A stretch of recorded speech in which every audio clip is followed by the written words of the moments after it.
Terima kasih Anda masih bergabung bersama kami. Pemirsa, dan di Kreatif kali ini kami akan membahas mengenai cuan ala startup berbasis analisis data keuangan. Sudah tersambung melalui video conference ada Mbak Nadia Amalia, beliau adalah CEO dan juga co-founder dari Vintelite. Apa kabar Mbak Nadia? Baik Mas, apa kabar? Kabar baik, terima kasih sudah bergabung bersama kami di Kreatif kali ini. Sehat selalu untuk kita semua Mbak Nadia. Baik, bicara mengenai Vintelite sendiri, bagaimana sih sebetulnya Vintelite ini dapat menjadi solusi migrasi pencatatan dokumen lah ya dari yang konvensional ke digital, dan upaya apa yang bisa dilakukan ketika kemudian datanya bisa diekstraksi gitu ke platform digital, Mbak Nadia? Iya, jadi dari Vintelite sendiri kita mengautomasi proses analisa dokumen finansial. Nah biasanya itu kalau misalnya cara manual, biasanya yang terjadi adalah kita itu mendigitalisasi dokumen misalnya melalui foto atau scan, lalu kita input secara manual dan kita analisa secara manual. Dan proses itu membutuhkan waktu sekitar bermenit bahkan berjam-jam. Banyak dokumen yang kita analisa hingga 1.000 halaman itu memakan waktu dengan 1 hari. Tetapi dengan teknologi Vintelite, dengan dua teknologi yang kami punya, dari user sendiri itu tinggal mengupload dokumen atau memfoto dokumen, lalu sistem Vintelite akan secara otomatis melakukan digitalisasi, ekstraksi, dan analisa.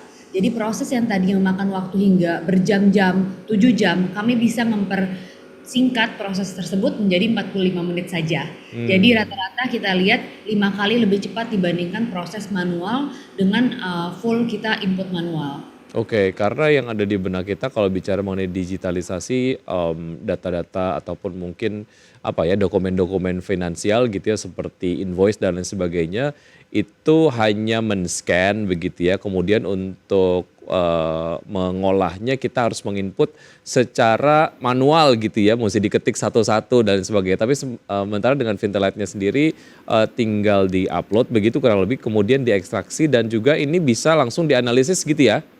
Betul, hingga analisa dengan teknologi AI. Oke. Nah, bicara mengenai teknologinya, mungkin Anda bisa sampaikan, cara kerjanya seperti apa, dengan menggunakan, teknologi AI sendiri, Mbak Nadia? Iya, jadi kita memakai teknologi atau model AI yang kita build in-house juga. Jadi kita memakai dua teknologi. Yang pertama adalah teknologi OCR atau Optical Character Recognition, di mana kita mengekstrak teks dari dokumen. Jadi kita misalnya bayangkan dokumen seperti bank statement atau misalnya invoice, kita ekstrak kata-katanya. Lalu dengan teknologi Gen AI kita melakukan klasifikasi untuk kata-kata tersebut dan juga melakukan analisa. Jadi sebagai contoh, misalnya contoh kita bergerak di bidang asuransi. Nah di asuransi itu biasanya memang ada rule, misalnya claim reimbursement tidak boleh lebih dari 5 juta atau berapa. Nah di sini dengan teknologi AI kita bukan hanya kita menarik data, tetapi kita juga bisa melakukan injeksi untuk rule-rule tersebut. Jadi proses-proses yang tadinya kita sortir manual juga bisa diautomasikan dengan kita. Oke, tingkat keakuratan ekstraksinya seperti apa sih, Mbak Nadia? Karena kan kita tahu kalau dokumen-dokumen, keuangan itu tidak semua dalam kondisi, prima gitu ya, ada yang kemudian udah, lecek lah, kemudian ada noda-noda dan lain sebagainya gitu. Nah, pada saat di-upload begitu kurang lebih ke platform Vinterlight, seberapa akurat nanti itu data-datanya akan terbaca? Ya. Jadi kalau dari akurasi kita melihat itu dari dua sisi, yaitu pertama akurasi dari menarik data, jadi berapa data yang bisa ketarik dari teknologi kita, dan yang kedua adalah akurasi secara analisa. Analisanya itu apakah sudah benar, misalnya total invoice apakah sudah benar angkanya dengan dokumen gitu. Jadi dari dua sisi itu, yang pertama kalau dari sisi penarikan data, rata-rata itu kita bisa membaca lebih dari 98%, atau bahkan untuk beberapa dokumen yang sudah kita training itu lebih dari 99% hingga 100% untuk teks yang bisa diambil. Nah yang kedua itu adalah dari akurasi sisi berapa data yang bisa kita analisa secara benar dan juga kita bisa summarize secara benar. Nah ini sudah ada di angka 90%, di atas 90% untuk rata-rata akurasi kita. Dan salah satu keunggulan dari Vintelite sendiri adalah kita bisa melakukan training atau melakukan proses tersebut tanpa harus proses training yang lama, karena kita sudah memiliki teknologi yang model yang sudah easy to use. Oke, jika ada sebuah data yang terekstraksi kurang tepat begitu ya, koreksi yang bisa dilakukan oleh kita seperti apa sih? Apakah serta-merta mudah untuk merevisi angka-angka yang kurang tepat tersebut? Karena kan ada tetap saja ada margin error-nya gitu ya. Seperti apa? Betul. Betul. Nah, ini seperti manusia aja sih, Mas. Jadi kalau misalnya manusia itu rata-rata kita ada margin of error tuh 20 sampai 10%. Nah, karena itu kita percaya kombinasi antara teknologi dengan kombinasi dengan manusia itu sangat penting. Jadi di platform kami itu misalnya kita akurat sekitar 90%, 10%-nya itu kemana? Yaitu untuk final review. Makanya di dashboard kita ada yang namanya human in the loop, di mana hasil dari ekstraksi kita atau digitalisasi itu bisa direview kembali oleh manusia sehingga memastikan 100% dari data itu benar. Oke, baik. Tetap ada perlu skill untuk mengecek semuanya, tapi setidaknya dalam proses ekstraksi tadi ataupun mungkin pemindahan ke platform digital ini sudah bisa dengan mudah dan juga cepat dilakukan. Ini memotong waktu kerja kita gitu ya supaya lebih efisien. Oke, dokumen seperti apa yang dapat digitalisasi ataupun mungkin diekstraksi melalui platform Finterlight? Kita akan bahas usai jeda berikut ini Mbak Nadia dan pemirsa tetap sama kami akan segera kembali. Terima kasih Anda masih bergabung sama kami dan saya masih berbincang bersama Mbak Nadia Amalia, CEO dan juga co-founder dari Finterlight. Lalu dokumen apa saja yang bisa terekstraksi dengan baik lah ya di platform Finterlight, Mbak Nadia? Ya, memang pada awalnya itu kita mulai dengan dokumen-dokumen finansial seperti contohnya invoice, mutasi rekening dan juga data-data yang dibutuhkan untuk loan onboarding biasanya.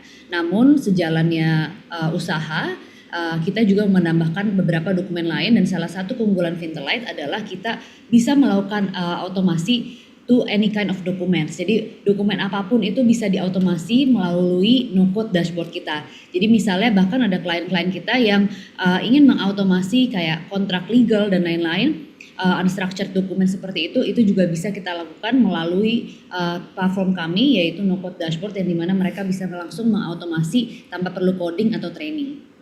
Oke. Lalu seperti apa sistem dari subscription-nya Mbak Nadia? Subscription kita bervariasi banget karena kita rata-rata klien itu dari SME hingga enterprise. Untuk SME sendiri kita ada subscription model dan juga ada model di mana kita memproses per dokumen, jadi per volume. Nah, untuk enterprise kita juga ada lisensi, jadi biaya lisensi. Jadi instead of subscription kita menawarkan lisensi di mana tidak ada maksimum number of pages yang mereka bisa proses dengan platform kita. Oke, lalu berapa kisaran biaya untuk berlangganan dari Finterlight ini? Itu sangat bervariasi. Iya, itu sangat bervariasi banget. Kita bisa mulai dari 2 sampai 3 juta hingga kalau enterprise mungkin tiket size-nya jauh lebih tinggi dibandingkan itu tergantung dengan kapasitas dokumen yang ingin mereka otomasi. Oke, dari tingkat keamanannya sendiri kan berarti memang ada semacam data yang saya nggak ngerti juga apakah kemudian ini datanya yang sudah terekstraksi itu kemudian dikumpulkan di bank data milik Finterlight atau seperti apa? Dan dari tingkat keamanannya itu seperti apa dari data yang sudah terkumpul, Mbak?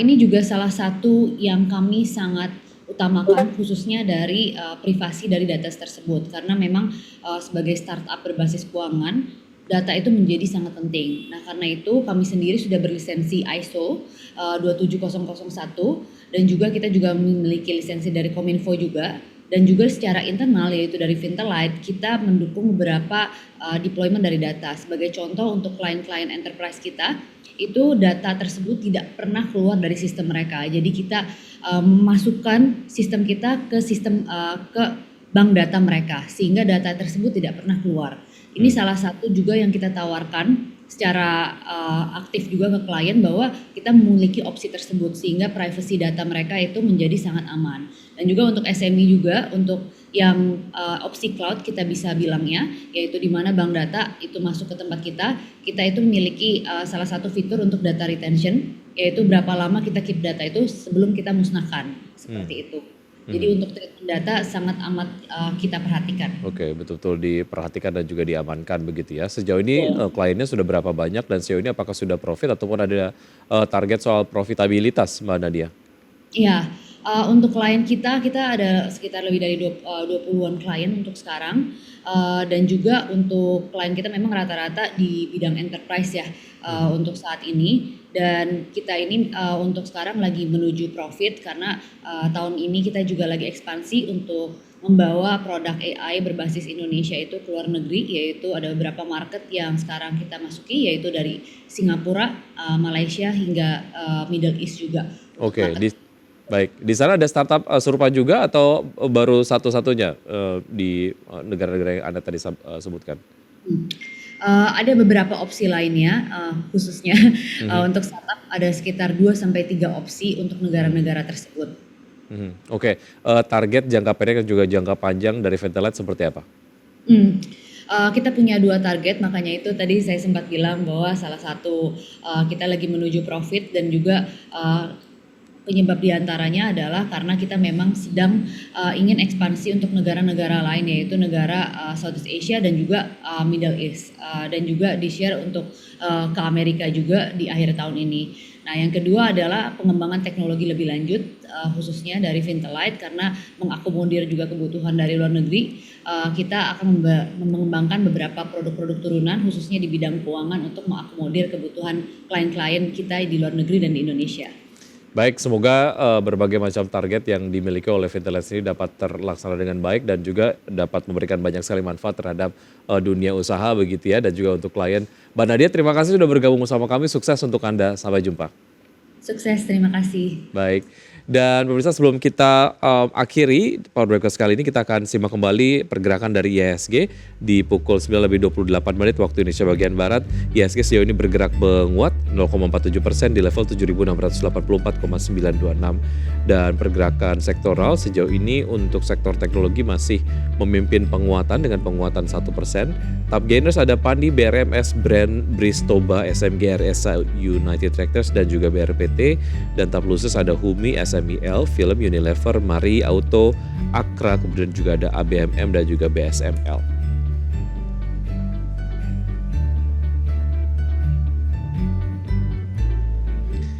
Ya, sudah 90 menit kami menemani Anda dalam Power Breakfast. Semoga pembahasan hari ini dapat menjadi referensi dan sumber informasi untuk Anda. Tetap perbarui informasi Anda hanya di IDX Channel, your trustworthy and comprehensive investment reference. Dan jangan lupa untuk menyaksikan program Market Review yang akan tayang pukul 10 waktu Indonesia bagian Barat. Dan karena urusan masa depan harus terdepan, aku investor saham, saya Wiki Ardian, mewakili rekan Prisa Semburatun dan juga teman-teman yang bertugas undur diri. Terima kasih, sampai jumpa.